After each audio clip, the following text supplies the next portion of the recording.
The first thing I do is add 2 tablespoons of avocado oil to a pan on high heat, making sure to spread it around the pan.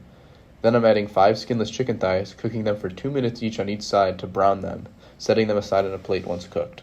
I'll then repeat this process with another 5 pieces of chicken, then setting them aside. I'll then add half a diced onion, sauteing it for 1 minute before adding 2 thinly sliced cloves of garlic and 1 tablespoon of freshly grated ginger, cooking it for 30 seconds.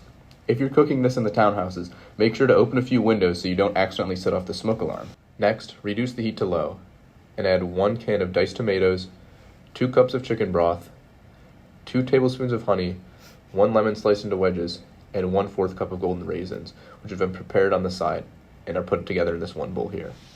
Then stir everything together and add the following spices: 1 teaspoon of cumin, 1 teaspoon of coriander, 1 teaspoon of ground cloves, 1 teaspoon of ground cinnamon, and 1 teaspoon of cayenne pepper. Then add 1 tablespoon of salt and 1 tablespoon of ground turmeric. Stir everything together, and then add the chicken thighs back into the broth, nestling them into it so they get fully submerged. You'll then cover the chicken broth and let it cook for anywhere between 2 and 3 hours. I let mine cook for 2 hours and 30 minutes.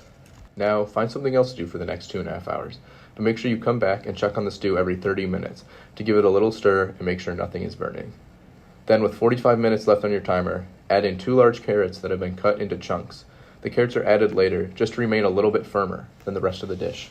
While the stew finishes cooking, preheat the oven to 350 degrees. While it's getting to temperature, add 2 cups of brown rice and 2 cups of water to a rice cooker, letting it sit for 30 minutes. Then once the oven reaches 350, add 1/4 cup of raw almonds to a baking sheet and cook them for 10 minutes. Everything should finish up at just about the same time, so you can head over and take those almonds out of the oven now, and then set them aside and we can move on to plating the dish.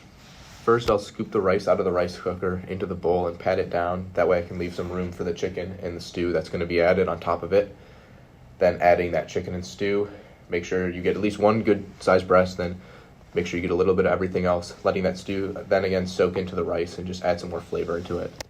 Now all you have to do is grab those almonds we set aside a moment earlier, get a handful of them, and add them on top of the dish.